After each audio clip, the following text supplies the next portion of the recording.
హుజూరాబాద్లో జరిగినటువంటి ఉప ఎన్నికల్లో మా పార్టీ అభ్యర్థుల ఫోన్లు, మునుగోడులో జరిగినటువంటి ఉప ఎన్నికల్లో కూడా మా పార్టీ నాయకుల ఫోన్లు ట్యాప్ చేసినట్టు ఈరోజు పోలీసులు నివేదికలో తెలుస్తూ ఉంది.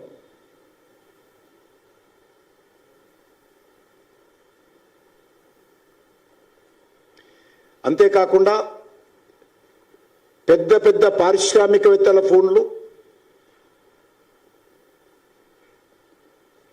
అనేక రకాల వ్యాపారస్తుల ఫోన్లు,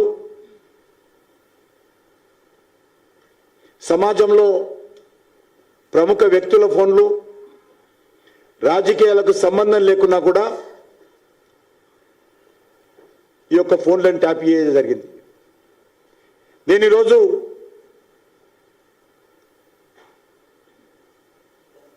ఈ విషయం పైన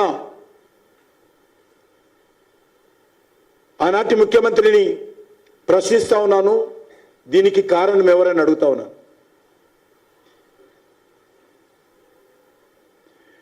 అంతేకాకుండా ప్రైవేట్ వ్యక్తుల ఫోన్లు ట్యాప్ చేసి వాళ్ళ నుంచి కోట్లాది రూపాయలు బెదిరించి,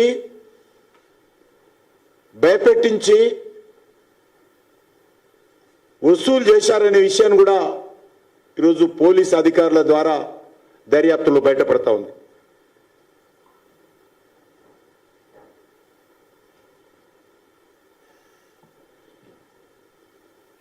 కొన్ని ఆనాటి ప్రభుత్వ పరంగా కూడా బెదిరించి ఫోన్ ట్యాపింగ్ల ద్వారా టీఆర్ఎస్ పార్టీ పెద్ద ఎత్తున డబ్బులు వసూలు చేసినట్టు కూడా తెలుస్తూ ఉంది.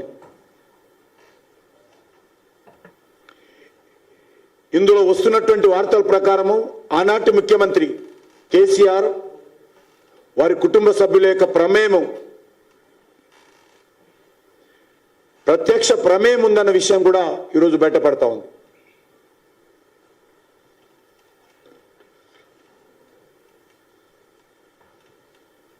ఇది చాలా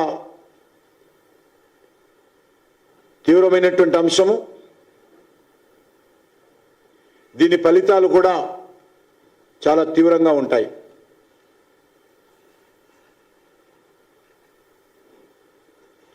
దేశ భద్రతకు,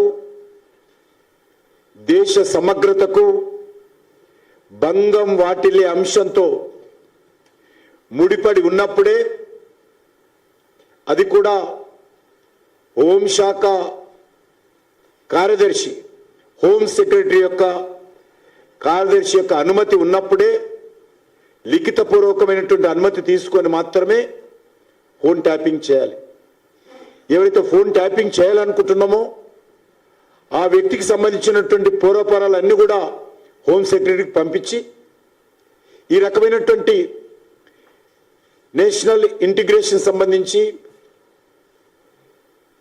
సెక్యూరిటీకి సంబంధించి ఈ వ్యక్తితో ప్రమాదం ఉంది, వీరు చేస్తున్నటువంటి ప్రయత్నాలు ఇంకా లోతుగా దర్యాప్తు చేయాల్సిన అవసరం ఉంది, కాబట్టి ఈ వ్యక్తి ఫోన్ ట్యాపింగ్ చేస్తామని చెప్పి ముందస్తు అనుమతి తీసుకున్న తర్వాతనే ఫోన్ ట్యాపింగ్ చేయాలి. ఆ తర్వాత హోమ్ సెక్రటరీకి మళ్ళీ ఏమి తెలుసుకున్నారో ఫోన్ ట్యాపింగ్ ద్వారా ఆ వివరాలన్నీ లిఖితపూర్వకంగా హోమ్ సెక్రటరీకి సమర్పించాలి. కానీ ఇదేమి కూడా కేసీఆర్ రాజ్యంలో జరగలే. ఇది ఒక నిజాం రాజ్యంగా జరిగింది. ఆయన నిజాం రాజులాగా ప్రజాస్వామ్యాన్ని కానీ, చట్టాలను కానీ, న్యాయస్థానాలను కానీ కనీసం గౌరవించకుండా, పాటించకుండా ఇష్టారాజ్యంగా కేసీఆర్ ప్రభుత్వము ఒక ఆటవిక రాజ్యంగా, ఆయన ఒక సామ్రాజ్యంగా, ఒక ప్రైవేట్ లిమిటెడ్ కంపెనీగా తెలంగాణను వాడుకున్నాడు ఆయన.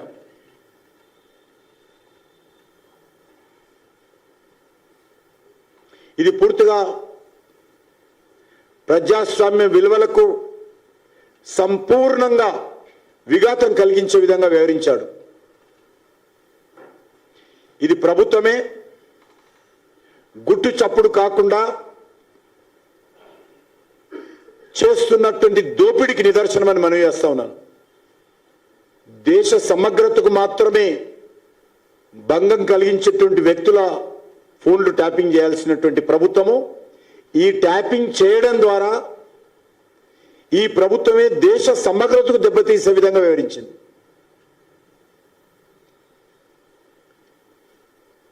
దీనిపైన నేను రాష్ట్ర గవర్నర్ గారిని కోరుతా ఉన్నాను.